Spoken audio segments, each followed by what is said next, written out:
করলাম এবং বৈদেশিক কর্মসংস্থান মন্ত্রণালয়ের পক্ষ থেকে এই প্রেস ব্রিফিংটা আয়োজন করেছি। আমার সাথে আমাদের সচিব মহোদয় রুহুল আমিন সাহেব আছেন, আমাদের সাথে ডিজিরা আছেন। আমি প্রথমেই আপনাদেরকে একটু বলি, আপনারা অনেক সময় জানতে চেয়েছিলেন আমাদের কার্যক্রম অগ্রগতি সম্পর্কে। তা আমার মনে হয়েছিল যে সত্যিকারের কিছু অগ্রগতি হোক, তারপর আপনাদের জানাবো। আপনি একটু পিছায় বসেন না, ওনার খামাখানি করতেছেন কেন? ঠিক আছে, ঠিক আছে,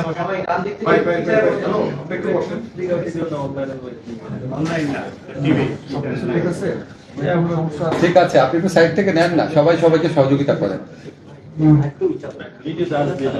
আচ্ছা, ঠিক আছে। আচ্ছা, তো আমাদের কাছে মনে হয়েছিল একটু অগ্রগতি হোক, অগ্রগতি হলে আপনাদের জানাবো। তো আমি যখন প্রথম এই মিনিস্ট্রিতে আসি, আসার পর আমার এখানে যারা মিনিস্ট্রিতে আছেন তারা আমাকে যেভাবে সহযোগিতা করেছেন, আমি খুবই কৃতজ্ঞ ওনাদের প্রতি। অনেক সময় আমরা শনিবার দিন অফিস করেছি এখানে, এমনকি প্রথম শুক্রবারও আমরা অফিস করেছি। রাত্রে ওনারা যখন যে জিনিস জানতে চেয়েছি হেল্প করেছেন। আমাদের একজন বন্ধু ছিলেন, আপনারা জানেন, বিশিষ্ট অর্থনীতিবিদ জিয়া হাসান, উনি জার্মানিতে সেটেল। তো উনি স্ব-উদ্যোগে বিনা বেতনে বিনা পারিশ্রমিকে এখানে কনসালটেন্ট হিসাবে কাজ করেছেন কিছুদিন, করে আমাদের বিভিন্ন নীতি এবং সিদ্ধান্ত গ্রহণে সহায়তা করেছেন। আমরা ওনার প্রতি কৃতজ্ঞ। দুর্ভাগ্যক্রমে উনি কালকেই জার্মানিতে চলে গেছেন, ওনাকে আমরা সামনে রাখতে পারলাম না। তো আমি আপনাদের প্রথমে আমরা কি কি পদক্ষেপ নিয়েছি সেগুলো একটু জানাই। তারপর যদি আপনাদের কোয়েশ্চেন থাকে অবশ্যই এই মন্ত্রণালয় সম্পর্কিত, অন্য কোনো মন্ত্রণালয়ের উত্তর ওখানে যাই দেবো, এখানে না, সেটা আপনারা করতে পারবেন। আমাদের সচিব মহোদয় আছেন, ডিজিরা আছেন, যদি সম্ভব, যদি আমার পক্ষে কোনো কিছু উত্তর দেওয়া অসম্পূর্ণ থাকে ওনারা কন্ট্রিবিউট করবেন, অসুবিধা নেই। আমরা এটা আধা ঘন্টার মধ্যে শেষ করব। প্রথম হচ্ছে কি, আমরা এখানে আসার পর প্রবাসী যারা আমাদের রেমিটেন্স আর্নার যারা আছে, যাদের আমরা রেমিটেন্স যোদ্ধা বলি, যাদের উপর বাংলাদেশের অর্থনীতি দাঁড়িয়ে আছে, তাদের প্রতি আমরা আমাদের দায়িত্ব পালন করতে পারি নাই। আমি আমার ব্যক্তিগত জীবনে দেখেছি, যখন এয়ারপোর্টে দেখতাম, এয়ারপোর্টে মানে আমরা অসৎ ব্যবসায়ী হোক, রাজনীতিবিদ হোক, তাদেরকে আমরা ভিআইপি মর্যাদা দিই, কিন্তু আমাদের রেমিটেন্স আর্নার যারা, তাদের সাথে আমরা অত্যন্ত অত্যন্ত খারাপ ব্যবহার করি, অপমানজনক ব্যবহার করি। এটা আমার সারা জীবনে একটা খুব দুঃখ ছিল, মনে হয়েছিল যে এটা আসলে অ্যালাউ করা উচিত না। যাই হোক, সেরকম মানসিকতা নিয়ে আমরা কাজ শুরু করেছি, কি কি করা যায়। তো প্রথমে আপনাদের বলে রাখি, আমরা প্রবাসী যারা কর্মী আছে তাদের কল্যাণের জন্য কি কি করেছি। প্রথম আমরা যে কাজটা করেছি সেটা হচ্ছে, আপনারা জানেন এখানে একটা প্রবাসী কল্যাণ ব্যাংক আছে, এই ব্যাংক থেকে ঋণ দেওয়া হয়। তো আমরা এখন এমন একটা ব্যবস্থা করেছি, এই ব্যাংকে এখন সরাসরি রেমিটেন্স পাঠানো যাবে। এই ব্যাংক থেকে যারা ঋণ নিতেন তারা আগে রেমিটেন্স পাঠাতে পারতেন না, এখন রেমিটেন্স পাঠাতে পারবেন। রেমিটেন্স পাঠানোর মাধ্যমে সরাসরি তাদের ঋণ পরিশোধ করতে পারবেন। এই ব্যবস্থাটা সম্ভব হয়েছে। এখানে সিটি ব্যাংক নামে একটা বেসরকারি ব্যাংক আছে, তারা আমাদেরকে অনেক হেল্প করেছে। তাদের সাথে একটা মেমোরেন্ডাম অফ কোঅপারেশন করেছি। সেটার আলোকে মোট কথা হচ্ছে, আগে প্রবাসী কল্যাণ ব্যাংক থেকে যারা লোন নিতেন তারা এখানে রেমিটেন্স পাঠাতে পারতেন না, প্রবাসী কল্যাণ ব্যাংক পাঠাতে পারতেন না, ওইখান থেকে ঋণটা শোধও করতে পারতেন না। এখন তারা সরাসরি এই কাজটা করতে পারবেন। এটাতে ওনাদের ভোগান্তি কমবে এবং রেমিটেন্সের প্রবাহ বাড়বে বলে আমরা বিশ্বাস করি। আমরা প্রবাসী কল্যাণ ব্যাংকের পাশাপাশি অন্য আরো 12টি বাণিজ্যিক ব্যাংক, দেশের সর্ববৃহৎ 12টি বাণিজ্যিক ব্যাংকের সাথে আলাপ করেছি। আমরা বলেছি শুধু প্রবাসী কল্যাণ ব্যাংক কেন, আপনারাও প্রবাসীদেরকে ঋণ দেন। এখন প্রবাসীদের ঋণের অনেক বেশি প্রয়োজন আছে। তো ওনারা আমাদের সাথে এগ্রি করেছেন, ওনারা রাজি হয়েছেন, কিন্তু এটার জন্য একটা ক্রেডিট গ্যারান্টি লাগবে। এটা বাংলাদেশ ব্যাংকের সাথে আমাদের যে সচিব মহোদয় আছে উনি কথা বলেছেন, বাংলাদেশ ব্যাংকের গভর্নর আছেন, উনি অত্যন্ত হেল্পফুল। উনি আমাদের সাথে যেভাবে কথা বলেছেন, আমরা আশা করছি এই ক্রেডিট গ্যারান্টিটা অচিরেই হয়ে যাবে। আমাদের কাছে মনে হয়েছে উনি পজিটিভ। এই ক্রেডিট গ্যারান্টিটা হলে এই 12টা যে বাণিজ্যিক ব্যাংক আছে তারাও প্রবাসীদেরকে ঋণ দিতে পারবে, যেটা আগে কখনো ছিল না। এর পাশাপাশি আমরা প্রবাসীরা আমরা লক্ষ্য করেছি যে ওনারা প্রবাসী কল্যাণ ব্যাংকের যে মূল শাখাটা, এখানে আসার ক্ষেত্রে অনেকের অনেক প্রতিবন্ধকতা থাকে, অনেক দূর প্রান্ত থেকে আসেন। এই জন্য আমরা যে সমস্ত এলাকায় আপনার সোনালী ব্যাংক এবং অগ্রণী ব্যাংক রয়েছে, ওই সমস্ত জায়গাতে প্রবাসী কল্যাণ ব্যাংকের বুথ স্থাপনের জন্য, অর্থাৎ আরো কোনো টাকা খরচ না করে বা ম্যান পাওয়ার খরচ না করে, আমরা অগ্রণী ব্যাংক এবং সোনালী ব্যাংক ওনাদেরকে প্রস্তাব দিয়েছি যে ওনাদের কিছু কিছু রিমোট জায়গা থেকে যেসব প্রবাসীরা আসেন এবং প্রবাসী অধ্যুষিত এলাকা থেকে যারা আসেন, সেখানে যেন আমরা প্রবাসী ব্যাংকের বুথ খুলতে পারি। আমাদের প্রস্তাব দেওয়া হয়েছে এবং আমরা খুবই আশাবাদী এটাও হয়ে যাবে। আর সবচেয়ে ইম্পর্টেন্ট যে জিনিসটা, আপনারা জানেন প্রবাসী শ্রমিক যারা আছেন, কর্মী যারা আছেন, তারা প্রবাসে নানা ধরনের ভোগান্তির শিকার হন এবং সেখানে আমাদের দূতাবাসগুলো ঠিক মতো দায়িত্ব পালন করেন না, এই ধরনের অভিযোগ রয়েছে। আমাদের শ্রম কল্যাণ উইং রয়েছে, তারপরেও তারা ঠিক মতো কাজ করে না, এই ধরনের প্রচুর অভিযোগ, আপনারা সবাই এটা জানেন। তো আমরা সেটা খুব শক্তভাবে দেখার চেষ্টা করেছি। আমরা এই দূতাবাস সমূহে এই শ্রম কল্যাণ উইংকে আমরা ফর্ম ছাপিয়ে পাঠিয়ে দিচ্ছি যে এখন থেকে তাদের ওখানে কতগুলা কমপ্লেইন আসলো, কে কমপ্লেইন করলো, কমপ্লেইন যে করেছে ওনার ফোন নাম্বার কি, নাম কি, এবং ওই কমপ্লেইনের ব্যাপারে উনি কি ব্যবস্থা নিয়েছেন, এটা আমাদেরকে নিয়মিতভাবে রিপোর্ট করবেন। এবং এখান থেকে আমরা সরাসরি ওইখানে যে উল্লেখিত অভিযোগকারীর নাম এবং ফোন নাম্বার থাকবে সবগুলো তো চেক করতে পারবো না, সেগুলো আমরা দৈব চয়ন ভিত্তিতে চেক করে দেখব যে ওনারা সত্যি ফাংশন করছেন নাকি। এবং আমি আপনাদের মাধ্যমে এই বার্তা দিতে চাই, যদি আমাদের প্রবাসী কল্যাণ উইংয়ে কেউ ঠিকমতো দায়িত্ব পালন না করে, একদম আমাদের প্রবাসী ভাইদের জন্য সেবামূলক কল্যাণমূলক সেবকের মতো ভূমিকা না নিয়ে কাজ করেন, দরকার হলে আমরা সেখানে পরিবর্তন আনবো, এই ব্যাপারে আমরা কোনো রকম ছাড় দিব না। আমরা রেমিটেন্সের প্রবাহ বৃদ্ধির জন্য আরো কিছু ব্যবস্থা গ্রহণ করছি। আপনারা জানেন, একটা আমি বলেছি যে প্রবাসী কল্যাণ ব্যাংকে সরাসরি রেমিটেন্স পাঠাতে পারবে। এছাড়া আমরা একটা, আপনারা জানেন ওখান থেকে যে আপনার মানি এক্সচেঞ্জ হাউসগুলা, সেটার মাধ্যমে আমাদের প্রবাসীরা রেমিটেন্সটা পাঠান। তো আমরা এই 12টা ব্যাংকের সাথে আলাপ করেছি যে মানি এক্সচেঞ্জ হাউসগুলাতে রেমিটেন্স পাঠানোর জন্য তারা যে টাকাটা দেয়, ধরেন 1,500 টাকা হোক, 2,000 টাকা হোক, ডিপেন্ড করে কত টাকা পাঠাচ্ছেন ওটার উপর, সেই টাকাটা এই দেশে যেই ব্যাংকে ওনারা পাঠাবেন সেই ব্যাংক ওই টাকাটা পরিশোধ করে দিবে। অর্থাৎ রেমিটেন্স পাঠানোর জন্য বিদেশে যে টাকাটা ওনাদেরকে পে করতে হচ্ছে, ওটা এই দেশে যেই ব্যাংকে আসবে সেই ব্যাংক পরিশোধ করে দিবে। তো এইটা পুরাপুরি পালিত হবে নাকি শুধুমাত্র এই ব্যাপারে আমরা কনফার্ম না। আমরা বাংলাদেশ ব্যাংকের ম্যানেজারের সাথে আলাপ করেছি, উনি বলেছেন যথাসাধ্য চেষ্টা করবেন, কিন্তু আমরা আশা করব আমরা ওনাকে একটা পর্যায়ে মানে উনি সবকিছু বিবেচনা করে সিদ্ধান্ত নেবেন, এবং এটা হলে আমরা মনে করি রেমিটেন্স প্রবাহ আরো বৃদ্ধি পাবে। সরাসরি রেমিটেন্স পাঠাতে এবং হুন্ডির মাধ্যমে না পাঠাতে আমাদের যারা প্রবাসী কর্মীরা আছে ওনারা আরো অনেক বেশি অনুপ্রাণিত বোধ করবেন। সর্বোচ্চ সীমা হচ্ছে 1 কোটি টাকা। আমরা সেটা বাতিল করার প্রস্তাব করেছি। এগেইন বাংলাদেশ ব্যাংকের অনুমোদন লাগবে, সহায়তা লাগবে। আমাদের মনে হয়েছে উনি এটা করে দিবেন, বেশ পজিটিভলি উনি এটা নিয়েছেন। আর কোনো ক্রয় সীমা থাকবে না, ওয়েজ আনার বন্ডের মাধ্যমে অনেক বেশি রেমিটেন্স পাঠানো যাবে। বৈদেশিক কর্মসংস্থান বৃদ্ধি অনেক বড় একটা চ্যালেঞ্জ, আপনারা এটা খুব ভালো করে জানেন। আমরা এক্ষেত্রে খুব সাফল্য অর্জন করতে পারি নাই, বাট কিছু কিছু ক্ষেত্রে সাফল্য হয়েছে। সৌদি আরবেতে 200 জন নার্স পুরুষ ও মহিলা প্রেরণের জন্য MOU স্বাক্ষরিত হয়েছে।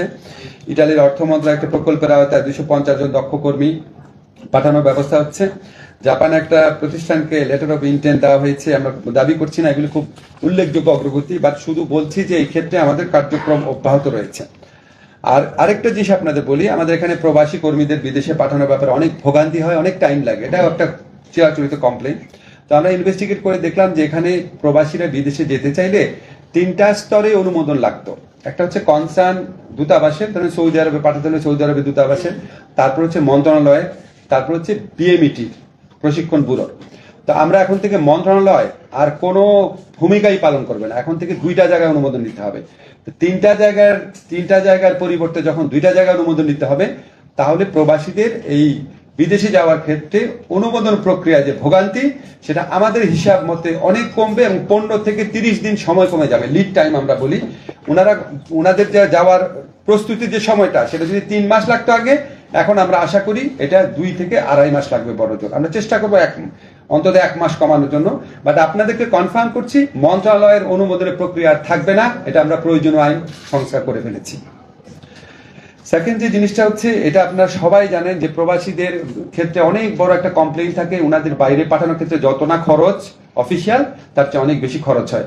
এবং এই জন্য এজেন্ট, সাব এজেন্ট, এজেন্টের এজেন্ট, সাব এজেন্ট, অনেক স্তরে দালালদের দৌরাত্মের কথা আপনারা শুনেছেন। তো আমরা এটাকে মিনিমাইজ করার জন্য আমরা একটা প্রক্রিয়া ভেবেছি।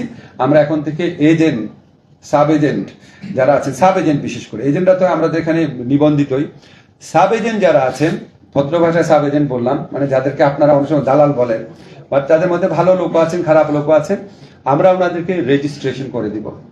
রেজিস্ট্রেশন করে দিলে ওনারা একটা জবাবদিহিতার প্রক্রিয়ার মধ্যে থাকবেন। এবং আমরা আশা করব, আজকে বাইরের নেতৃবৃন্দ আছেন, ওনাদেরকে বোঝানোর চেষ্টা করব, ওনারা যদি আমাদের সাথে সহযোগিতা করেন, ইনশাআল্লাহ আমরা এই সাব এজেন্টদের দৌরাত্ম্য অনেকাংশে কমাতে পারবো। এই দৌরাত্ম্য কমানো গেলে বিদেশে যাওয়ার যে অহেতুক যে অতিরিক্ত টাকা দিতে হয় সেটা কিছুটা হলেও কমবে, আশা করি অনেকাংশে করবে, এবং আমি আশা করি বাইরের নেতৃবৃন্দ আছেন ওনারা সহযোগিতা করবে, এটা আমরা করতে পারবো। আরেকটা জিনিস আমরা করার চিন্তা করছি এবং এটা অবশ্যই করব, রিক্রুটিং এজেন্টদেরকে এখন আমরা সার্টিফিকেশন করব। ওনাদের পারফরমেন্সের ভিত্তিতে, ওনাদের অভিজ্ঞতার ভিত্তিতে, ওনাদের পাস্ট রেকর্ডের ভিত্তিতে আমরা ওনাদেরকে ক্যাটাগরাইজ করব, যে ক্যাটাগরি এ রিক্রুটিং এজেন্ট হচ্ছে এটা, ক্যাটাগরি বি হচ্ছে এটা, ক্যাটাগরি সি হচ্ছে এটা। সো এটা করলে ওনাদের মধ্যে পারস্পরিক প্রতিযোগিতা বৃদ্ধি পাবে, গুড প্র্যাকটিস বৃদ্ধি পাবে, এবং যারা ভোক্তা পর্যায়ে আছেন অর্থাৎ প্রবাসী কর্মী হিসেবে যারা যেতে চান তারাও একটা নির্দেশনা পাবেন যে না, এই রিক্রুটিং এজেন্টের বিরুদ্ধে কমপ্লেন কম, এদের পারফরমেন্স ভালো। আমরা আশা করি এটা করার মাধ্যমে অভিবাসন প্রক্রিয়ায় পলিসি ইন্টারভেনশন করা যাবে, ভোগান্তি অনেক কমবে। আরেকটা জিনিস আপনাদের বলে রাখি, আপনারা অনেকেই প্রশ্ন করবেন হয়তো মালয়েশিয়ার ব্যাপার নিয়ে। আমাদের প্রধান উপদেষ্টা নোবেল বিজয়ী ডক্টর মোহাম্মদ ইউনূস যখন শপথ গ্রহণ করেছেন তার 3-4 দিনের মাথায় হঠাৎ স্যার উঠে গেলেন কথা বলতে বলতে, তো স্যার এসে বললেন যে ওনাকে মালয়েশিয়ার প্রধানমন্ত্রী ফোন করেছেন, প্রেসিডেন্ট ফোন করেছেন, আনোয়ার ইব্রাহিম, প্রধানমন্ত্রী আনোয়ার ইব্রাহিম ফোন করেছেন আর কি। তো আমি বললাম স্যার আপনার সাথে কিরকম সম্পর্ক? বললো আমার সাথে খুবই ভালো সম্পর্ক, আমার খুব পুরনো বন্ধু। আমি সাথে সাথে বললাম স্যার তাহলে আমরা কি মালয়েশিয়ার কর্মী পাঠানোর ব্যাপারে আপনার কোনো সাহায্য পাবো নাকি? বলে যা লাগে আমাকে করতে বলো, আমি করবো এটা। সো আমরা তো অনির্দিষ্ট কথা বলে লাভ নাই, আমরা মার্কেটটা ইনভেস্টিগেট করছি মালয়েশিয়ার ব্যাপারে। আমরা অবশ্যই স্যারের সহযোগিতা পাবো। আপনারা জানেন ওনার ব্যক্তিগত হস্তক্ষেপের মাধ্যমে আমাদের আরো ইউএই থেকে 57 জন আমাদের শ্রমিক ফেরত আসছেন যারা কারাবন্দী ছিলেন। এটা খুব বড় একটা ঘটনা, আপনারা সবাই বুঝেন ওখানে মানে কত কঠিন ক্রিমিনাল জাস্টিস সিস্টেম, সেখানে স্যারের ইন্টারভেনশন এটা হয়েছে, যেখানে ইউএই এর আমিরের সাথে ওনার কোনো ব্যক্তিগত ঘনিষ্ঠতাই ছিল না। তো আমরা আশা করছি মালয়েশিয়ার অনেক জট খোলার ক্ষেত্রে আমরা ডক্টর ইউনূসের ইনফ্লুয়েন্স ইউজ করতে পারবো। এছাড়া আমি যখন এই মন্ত্রণালয়ের দায়িত্ব নিলাম, উনি আমাকে বলেছেন অন্য যে কোনো দেশে যাদের সাথে কথা বলে উনি কাজ হয় বলে মনে হয় ওনার, সেখানে উনি ফোন করবেন, করে দিবেন।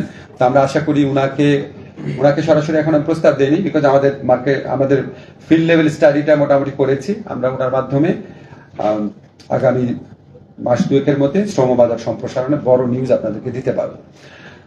এটা হচ্ছে আরেকটা জিনিস ছিল, সেটা হচ্ছে লাস্ট, এটা আপনাদের খুব আনন্দের সাথে জানাতে চাই।